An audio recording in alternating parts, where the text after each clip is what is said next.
الله أكبر الله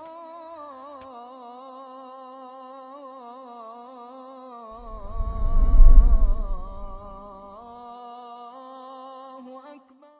الحمد لله والصلاة والسلام على رسول الله وعلى آله وأصحابه ومن والاه وبعد. Хвала Аллаху, который сотворил нас для поклонения Ему, который назначил нам цель в этой жизни – это познать Его, узнать Его качества и атрибуты, и через познание Его поклоняться одному лишь Ему. Милостью Аллаха Субханаху ва Тааля мы продолжаем изучение Его имен и атрибутов Его качеств. На прошлом уроке мы прошли с вами имя Аллаха Аль-Хафиз, Аль-Хафиз. Что это означает? Аль-Хафиз. Кто нам напомнит? Аль-Хафиз, оберегающий, хранящий.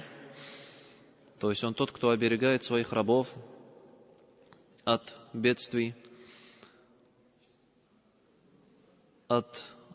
оберегает их веру от иман, от неверия. И то все, чем дорожит раб Аллаха Субхану ва Тааля, Аллах оберегает это. Если сам раб, в свою очередь, что делает? Оберегает, хранит границы, законы Всевышнего Аллаха. И как мы сказали, степень твоей сохранности зависит от степени твоей богобоязненности. Чем ты ближе к Аллаху, чем богобоязненнее ты, чем больше совершаешь деяний, чем больше твое знание, то тем ты сохраннее становишься. Аллах Всевышний тебя оберегает. Если даже тебя коснется какое-то бедствие или сложность, трудность, испытание в жизни, то из-за того, что Аллах оберегает тебя, ты перенесешь его куда легче и с меньшими потерями, нежели тот человек, который далек от Всевышнего Аллаха.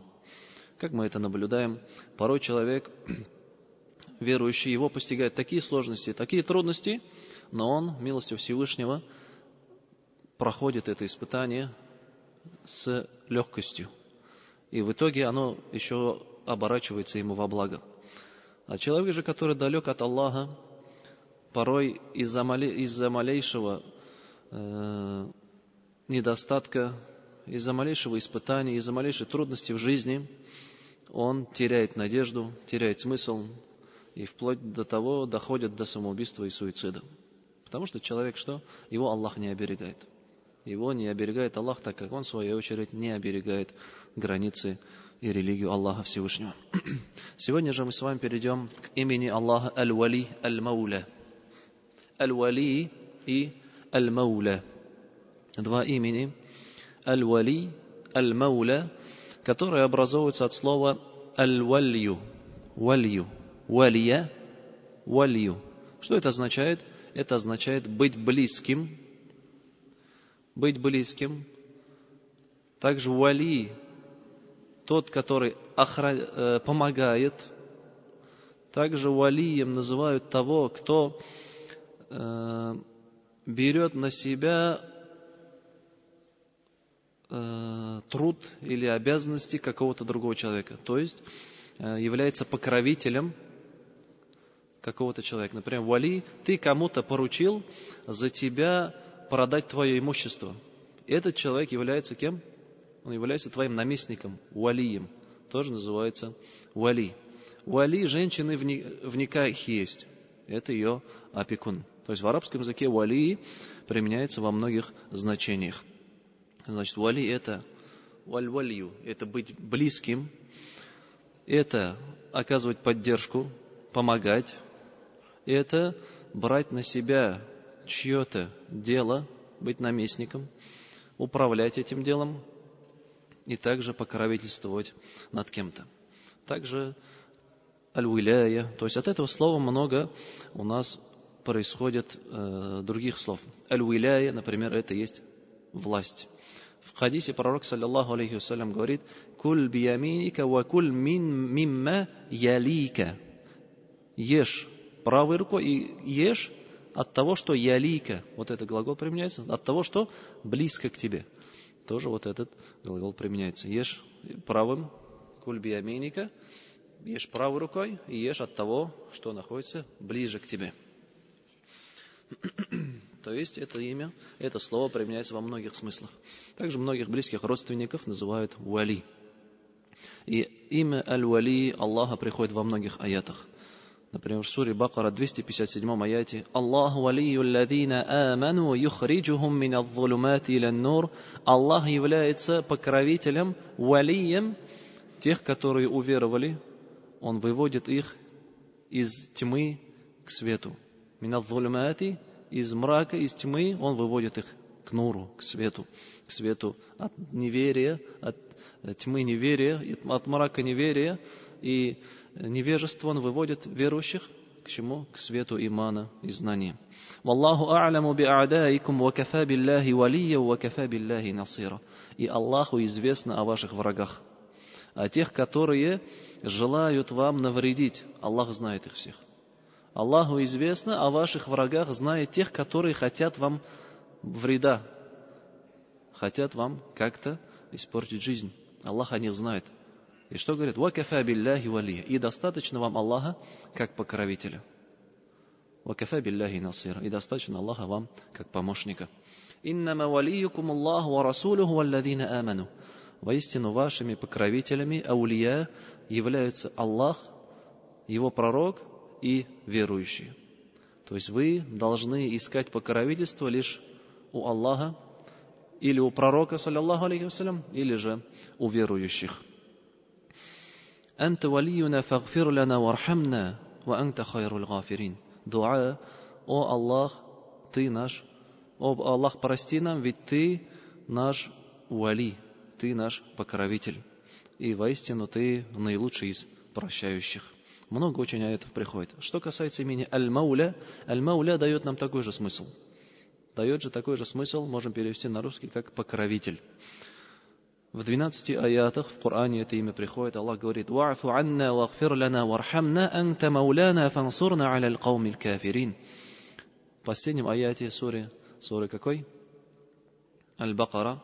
Аллах говорит, приводит дуа верующих. Они говорят: «Ва'фу анна вагфир лана». То есть сокрой наши грехи и прости нам, и сотри нам эти грехи. Мы уже с вами проходили Аль-Гафур и Аль-Афу.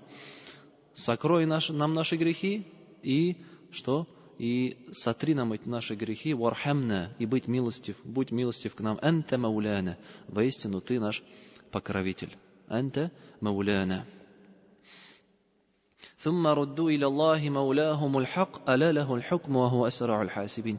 Затем они, кто они? Люди вернутся к своему истинному покровителю, Аллаху, то есть в судный день. Все люди вернутся к своему истинному покровителю Аллаху, и воистину власть и постановление, выведение решения, суд в этот день будет у него. И он является тем, кто быстрее всех выводит решение. Асрау аль-хасибин, то есть является выводящим решение быстрее всех. Аллаху, субхану ва тааля, не нужно много времени для того, чтобы вывести решение над человеком. Если в нашем мире бывают судебные дела, они затягиваются на месяца, а то и года, Аллах, субхану ва тааля, он асрау аль-хасибин, то есть тот, кто быстрее считает человеческие поступки, грехи и выводит решение. То есть эти два имени приходят в Коране. И что же они означают касательно Аллаха, субхану ва тааля? Если посмотреть на высказывания ученых в толковании этих аятов, то можно вывести три основных смысла этого имени. Первый, аль-вали, когда говорит Аллах валиюл ладина аману, Он покровитель верующих. Что это означает? Во-первых, это означает, что Аллах помощник, тот, кто помогает своим рабам в этой жизни для достижения своих целей.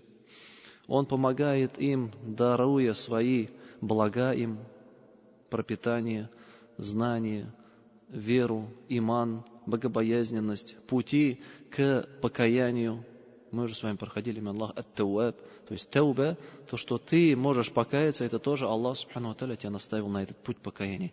То есть тем самым Аллах вали, Он помощник, Он помогает своим рабам верующим в этом мире. И также вали тот, который взял на себя попечительство своих рабов. Как мы сказали, вали, например, валиюль ятим, покровитель или опекун ятима, сироты. Что делает покровитель или опекун сироты? Что он делает? Он все дела, которые связаны с сиротой, он берет на себя и выполняет их. Так ведь?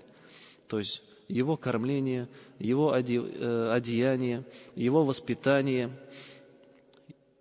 и любые дела, которые касаются этого ятима, этого сироты, выполняет не сам ятим, не сам сирота, а кто делает? Его опекун. Так ведь?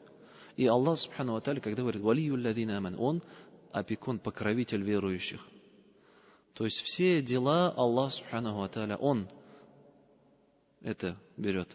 Он дает нам ризк. Тебе не надо беспокоиться о пропитании, если Аллах, субхану ва тааля, является твоим покровителем.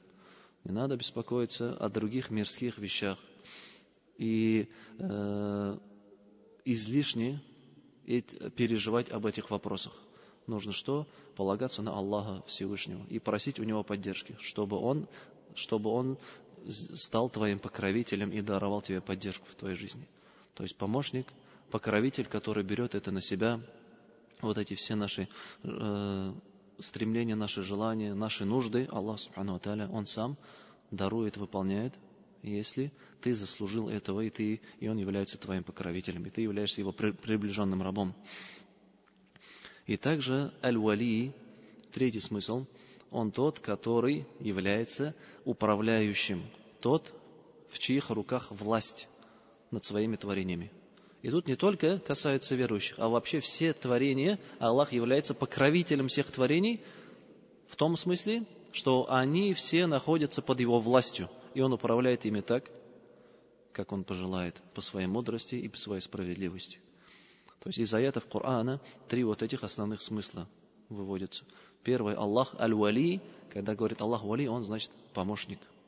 Аллах вали, Он покровитель, Он опекун, опекает и покрывает своих рабов верующих.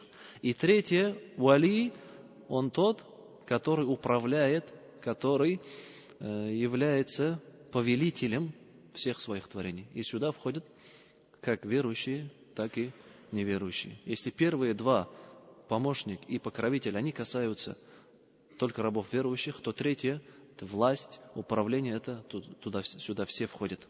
Как верующие, так и неверующие. Как грешники, так и святые и творящие благие деяния.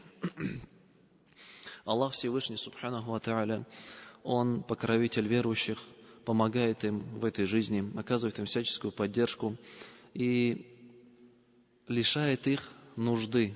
То есть Он удаляет их нужды в этом мире. Он слышит их мольбы, Он отвечает на их мольбы.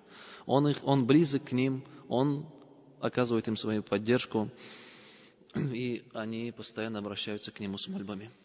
Здесь можем историю из биографии пророка, саллиллаху алейхи вассалям, вспомнить. Произошла во время пророка, саллиллаху алейхи вассалям, такая битва, сражение, которое называется битва у горы Ухуд. Кто изучал биографию, знают. То есть эта битва произошла на 3-й год по хиджри. 3-й год после переселения пророка, саллиллаху алейхи вассалям, из Мекки в Медину с верующими, произошла вот эта битва.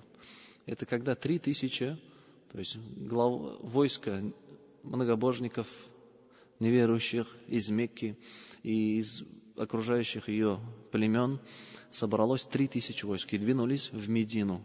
С какой целью? Во-первых, для того, чтобы поквитаться за их поражение в битве при Бадре годом ранее. И также их целью была, конечно же, всегда покончить с призывом пророка, саллиллаху алейхи вассалям, и они двинулись. И пророк Мухаммад, саллиллаху алейхи вассалям, вышел им навстречу к горе Ухуд. Это гора неподалеку от Медины. Кто был в хадже, туда постоянно водят на экскурсии. То есть это большая, огромная гора. Он вышел к этой горе с 1000-ным войском. Но по пути треть войска откололась и вернулась обратно в город. Это были лицемеры, во главе которых стоял Абдуллах ибн Убей ибн Салюль, который под предлогом того, что пророк, саллиллаху алейхи вассалям, не послушал его совет и не остался в городе, и не принял бой в городе, а вышел на открытую местность, он ушел и, получается, треть войска ушла вместе с ним. И это было очень тяжелое положение, где многобожники 4-кратно превосходили войском. И пророк, саллаллаху алейхи вассалям, что сделал? То есть расставил свои войска и на гору, которая сегодня называется Джабаль-Румат, гора лучников. Тогда это была, то есть, небольшая гора, и сейчас она не очень большая. Он выставил туда 50 лучников, которые должны были охранять, оберегать тыл, чтобы враги не зашли с тыла. И сказал, поставил во главе с ними Абдулла ибн Джубейра, сподвижником, и сказал: не сходите с этой горы, пока к вам не придет мое повеление. Даже если вы увидите, что птицы клюют наши головы. То есть мы уже погибли, не сходите пока с этого. И что же произошло в этой битве? Сначала верующие начали побеждать и то есть одерживать верх, потому что они следовали повелению пророка, саллаллаху алейхи вассалям. Но в один момент, когда многобожники уже начали отступать и бросаться в бегство, это увидели лучники с горы. Лучники с горы это увидели и увидели то, что многобожники отступают, и уже время самое делить трофеи, брать трофеи. Они что сделали? Многие из них спустились с горы. Остался Абдуллах ибн Джубейр и несколько лучников. Он не смог остальных сдержать. И увидев это, Халид бин Валид, тогда еще сражавшийся на стороне многобожников, что сделал? Увидел, что лучники с горы ушли, он во главе с кавалерией, с конным войском, он обошел сзади мусульман. И тем самым, что, получается, мусульман зажали в капкан. Очень было тяжелое положение. Также в этом сражении даже пошел слух, что был убит пророк, саллаллаху алейхи вассалям. В этом сражении такая путаница пошла, что мусульмане даже начали убивать мусульман. В этой битве был убит отец Хузайфа ибн аль-Ямана. Хузайфа ибн аль-Яман, который является хранителем тайн пророка, саллаллаху алейхи вассалям, которому пророк, алейхиссаляту вассалям, сообщил имена лицемеров в Медине. Хузайфа ибн аль-Яман, был убит его отец. То есть он тоже был верующим мусульманин, но его отца убили сами же мусульмане, потому что происходила такая страшная путаница и неразбериха. И в этой битве, то есть после этой битвы, когда пророк Мухаммад, саллаллаху алейхи вассалям, вместе с остальными сподвижниками, они забрались на гору Ухуд и там укрылись. И после этого Абу Суфьян, после битвы, когда все утихло, начал говорить: где Мухаммад, где Умар, есть ли среди них, и никто не отвечал. И тогда он говорил: значит, они погибли. Но тут Умар ибн аль-Хаттаб не выдержал и сказал, что Аллах оставил тех, которые... то есть Аллах оставил твоих врагов, мы все живы. И тогда Абу Суфьян начал восхвалять свои божества. Он начал восхвалять свои божества, то есть своих божеств. Аль-Узза, что он сказал: А'лю Хубаль, то есть велик Хубаль. Велик Хубаль, свое божество. И пророк, саллаллаху алейхи вассалям, сказал: разве вы ему не ответите? Спросили: а что же ему ответить? Скажите: Аллаху а'ля ва аджаль. Аллах возвышеннее и величие, более величественен. И тогда Абу Суфьян продолжил. В то время Абу Суфьян тоже не был еще из среды мусульман. Он говорит: лана ла узза ва ла узза лакум. У нас есть Узза, то есть их божество, Узза, их идол, а у вас нету Уззы. И тогда пророк, алейхиссалату вассалям, говорит: разве вы ему не ответите? Что же нам ответить? Он сказал: Аллаху мауляна ва ла мауля лакум. Аллах является нашим покровителем, и нет у вас покровителя. Такой хадис. То есть вот это имя Аллаха, Мауля, также приводится в хадисе, в истории, в биографии пророка Мухаммада, саллаллаху алейхи вассалям. То есть этот хадис указывает на то, что здесь Мауля, покровитель, помощник, у нас Аллах. И ваш Узза, и ваш Хубаль никак вам не поможет в дальнейшем. С нами Аллах, Он наш покровитель, и победа будет за нами. Этими словами сообщил пророк, саллаллаху алейхи вассалям. И тут из этого случая что следует? Вот этот случай, он воистину является одним... Вообще биография пророка, саллаллаху алейхи вассалям, каждый мусульман должен ее изучать, читать и извлекать для себя пользу. И вот этот случай, какой нам дает урок? Он дает урок, во-первых, то, что пророк, саллаллаху алейхи вассалям, сказал: Аллаху мауляна, Он наш покровитель. То есть, значит, все, в чем мы нуждаемся, это Аллах нам дает. И нам лишь нужно следовать Его повелениям, сторониться Его запретов, жить так, как Он поручил, и при этом тогда Он будет нашим покровителем, Он нам все даст. И также случай того, что лучники сбежали с горы, ослушались пророка, саллаллаху алейхи вассалям, привел к страшнейшим последствиям, чуть ли не к поражению верующих. То есть из этого следует то, что успех в этой жизни можно достичь. Это не только битва, да, касается. Нет, вообще в жизни, если хочешь достичь успеха, то нужно следовать повелениям пророка, саллаллаху алейхи вассалям, и его пути. Тогда, когда ты начинаешь сворачивать с этого пути, начинаешь отходить от сунны пророка, саллаллаху алейхи вассалям, начинаешь заниматься всякими новшествами, нововведениями, ты уже начинаешь сходить с прямого пути и заблуждаться.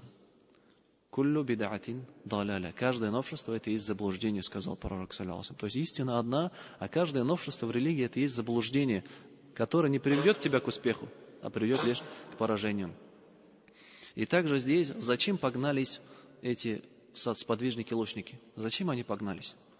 За риском, за пропитанием, за богатством, увидели, за трофеями. То есть это риск, это пропитание. И тут также в жизни у нас постоянно происходит такой выбор. Что сделать? Сунну пророка, саллаллаху алейхи вассалям, придерживаться религии в этом вопросе. Или же что? Мнимо, по нашему мнению, пойти за пропитанием. Например, скажем, в случае на работе. Тебе говорят, не сбреешь бороду, мы тебя уволим. Так? Бывает? Бывает. Вот тут встает перед выбором. Так же, как лучник на горе стоит. Что сделать? Стоять на горе, следовать повелению пророка, саллаллаху алейхи ва саллям, или же пойти за трофеями. То есть, и эти трофеи, это было мнимо, это был обман шайтана. И что? И тут выбор перед тобой стоит. Или же идти путем религии, путем пророка, саллаллаху алейхи ва саллям, придерживаться его повелений, или же что? Отойти от этого и пойти вот этим путем, который противоречит. То есть этот выбор постоянно перед нами возникает. И если ты пойдешь по пути пророка, саллаллаху алейхи ва саллям, ты достигнешь успеха. Аллах будет твоим покровителем, Он тебе дарует. Мы это уже много обсуждали. Но если же ты свернешь с этого, отойдешь, оставишь религию, обряд религии, кто-то, например, даже намаз оставляет, на работе говорят, что у меня там времени нету возможности. Бывает даже такое. Потом дома это противоречит повелению Аллаха. И этот человек, он не достигнет успеха. Так же, как лучники, что? Они отошли, их постигло наказание Всевышнего Аллаха, их постигла неудача. И также в жизни, в любой ситуации, когда стоит выбор перед тем, повиноваться Аллаху, следовать Его пути, или же следовать пути наших страстей, наших пороков, и бояться шайтана. «Иннама заликуму шайтану юхауифу аулияа». Это шайтан, он пугает вас своими аулия, своими валиями, то есть своими приближенными, своими покровителями. В этой жизни шайтан пугает таким образом. Если сейчас ты не будешь, то есть ты сейчас будешь придерживаться религии, будешь держать ее, и тебя, скажем, уволят с работы, что ты будешь делать? Где ты будешь работать? Как ты будешь кормить свою семью? Как ты будешь их обеспечивать? Вот таким образом шайтан человека пугает. Да сбери ты эту бороду, зачем она тебе нужна? Ты же сейчас уволят с работы. То есть вот это, или намаз, например, не читай ты намаз, дома почитаешь, потом, когда вернешься, все 4 соединишь зимой, так и некоторые делают, да? Домой приходите, все 4 намаза читать. Или разные другие. Если человек не может держать религию из-за чего-то мирского, он должен, то есть тут идет речь о обязательных частях религии. Есть сунны, есть нафли, которые можно оставить. Но есть обязательные вещи, так ведь? Фарайд, фарзы, ваджибы, которые нужно следовать. Вот. И тут нужно делать выбор. И от этого выбора, то есть зависит, достигнешь ты успеха или же нет. То есть вот этот случай из истории пророка, саллаллаху алейхи ва саллям, это является уроком для каждого мусульманина. В каждой такой ситуации нужно уметь правильно расставлять приоритеты. Что важнее, то или это. И следующее, как мы сказали, Аллах субханаху ва тааля, Он является управляющим. То есть тут возникает такой вопрос среди ученых, можно ли называть Аллаха покровителем неверующих? Вот. Если в том смысле то, что Аллах, Он поддерживает их, оказывает им поддержку, то да, это не подходит. Нельзя называть Аллах валиюль кафирин. Нет, Он является покровителем всех, не только верующих, но и всех остальных. С той стороны, что, как мы сказали, Он является управляющим, и Он является хозяином, и все их дела в их руках. Как Аллах говорит, «Thumma рудду иля Аллахи маулахумуль хак». Затем они вернутся к Аллаху, истинному своему покровителю, валию. То есть кто они? Все люди, как грешники, так и праведники, так неверующие, так и верующие, они все вернутся к Аллаху, и Аллах назвал себя валиюхум. Он покровитель их всех, как верующих, так и неверующих. То есть здесь какой смысл вали имеется в виду? Покровитель, то есть их хозяин и тот, их властелин, который управляет их жизнями.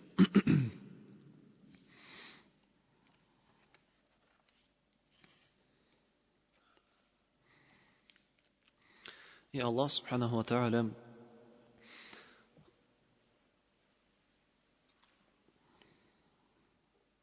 назвал своих близких, приближенных рабов также вали. То есть имя Аллаха аль-Вали, аль-Мауля, и также это имя применяется к приближенным рабам Аллаха, вали. Вали, аулия, слова, которые мы слышим, это есть в религии, то есть есть такое понятие, такой термин в религии, как вали, или множественное число аулия. Это есть в религии, и Аллах, субханаху ва тааля, в Коране назвал некоторых людей валиями своими, аулия. Это те, кто он сказал, это его приближенные рабы. Мы сказали, вали, из его смыслов, это близкий. И тут в отношении человека, иннама, у нас здесь приходит аят в Коране, аля инна аулия Аллахи ла хауфун алейхим ва ла хум яхзанун. Что касается аулия Аллах. Вот тут вали приходит смысл. Тут не приходит смысл покровители Аллаха, или же его помощники, то есть который ему какую-то поддержку оказывает. Нет. То есть тут вали это тот, который близок, приближенный к Аллаху, субхану ва тааля. Воистину, приближенные рабы Аллаха, не будет им страха, и они не будут опечалены. То есть не будет им страха перед будущим, и не будут они опечалены, горевать за то, что было в прошлом. Алладина аману ва кану яттакун. Они те, которые уверовали и были богобоязненными. То есть аулия Аллах, приближенные рабы, валиюллах, это тот, который уверовал, и тот, который был богобоязненным. То есть совершал повеление Аллаха и сторонился его запретов. То есть из качеств валиюллах, приближенных рабов Аллаха, это то, что они любят Аллаха Всевышнего. Они любят его посланника, и они любят тех, кого любит Аллах и его посланник. И они сторонятся тех, кого не любит Аллах и его посланник. И они берут себе в дружбу тех, кого любит Аллах и его посланник. И сторонятся, как мы сказали, тех, кого не любят. И они следуют повелениям Аллаха и сторонятся его запретов. То есть, если человек хочет стать валиюллах, приближенным рабом Аллаха, то тут в аяте у нас приходят два условия. Алладина аману, первое, уверовали. Второе, вакану яттакун. Они были богобоязненными. Что такое богобоязненность? Богобоязненность – это совершение причин, которые уберегут тебя от наказания Всевышнего Аллаха. Что такое? То есть это создание себе защиты от наказания Всевышнего Аллаха. И как эта защита, что это за причины? Мы можем уберечься от наказания Аллаха, лишь совершая его повеление и сторонясь его запретов. То есть получается, для того, чтобы стать приближенным рабом Аллаха, валиюллах, нужно быть верующим и нужно сторониться запретов и совершать его повеление. То есть из этого аята следует, что уиляя, приближенность к Аллаху, это качество, которое достигается, а не качество, которое даруется человеку. То есть это, чтобы качество было у тебя, нужно достичь этого, совершая деяние. И тут в заблуждение вошли некоторые течения, которые называют валиями, своими валиями Аллаха, аулия, они называют тех людей, которые, лишь показав какую-то необыкновенную вещь, какое-то чудо перед людьми, они стали уже их валиями, они возвысили их, сделали их аулия. Есть такие течения, да, которые возвысили тех людей, которые даже посредством колдовства, может, сделали какие-то необыкновенную вещь, какое-то чудо показали. Да? Как, например, что они делают? То есть этот человек, он грешный, он нечестивец какой-нибудь, он даже может намаз читать. Вот. Но он совершает какие-то чудеса, какие-то необыкновенные вещи, и из-за этого они говорят: о, этот человек, он приближенный к Аллаху, он валиюллах, он аулия, он из аулия. Они совершают какие-то необычные чудеса. Некоторые совершают эти чудеса с помощью шайтанов, с помощью колдовства, вот, как, например, вхождение в огонь или перенос каких-то тяжелых предметов, вот, или же закалывание друг друга мечами. Такие вот необычные вещи есть. То есть они протыкают себя, они режут себя, и при этом у них не течет кровь. Или некоторые переносятся на огромное расстояние. То есть это издревле были такие люди. И в нашем окружении, например, люди занимаются каким-то исцелением, прорицательством.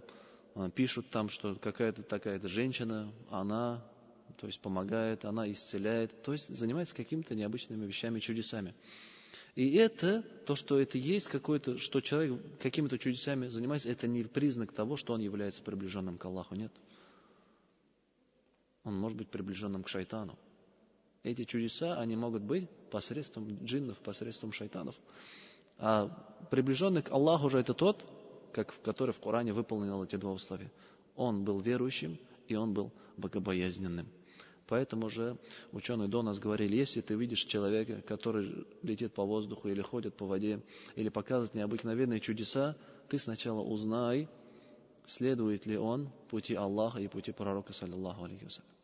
Если это действительно так, если он богобоязненный, он является приближенным, то есть совершает повеление Аллаха, страниц запретов, то это является приближенный раб Аллаха, и у него может быть карама, то есть какое-то необыкновенное чудо он может совершать.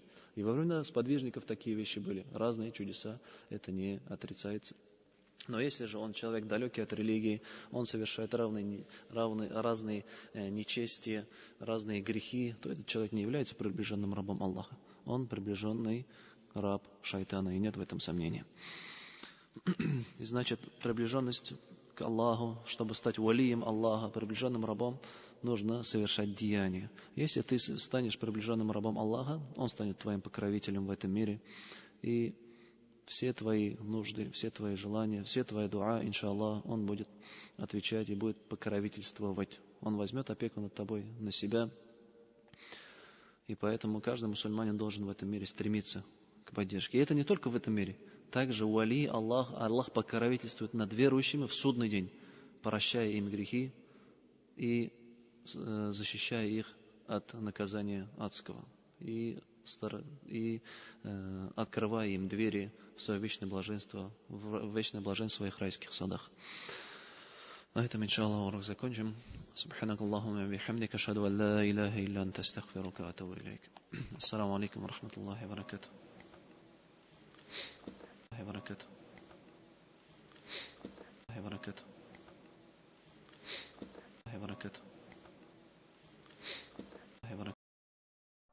الله أكبر الله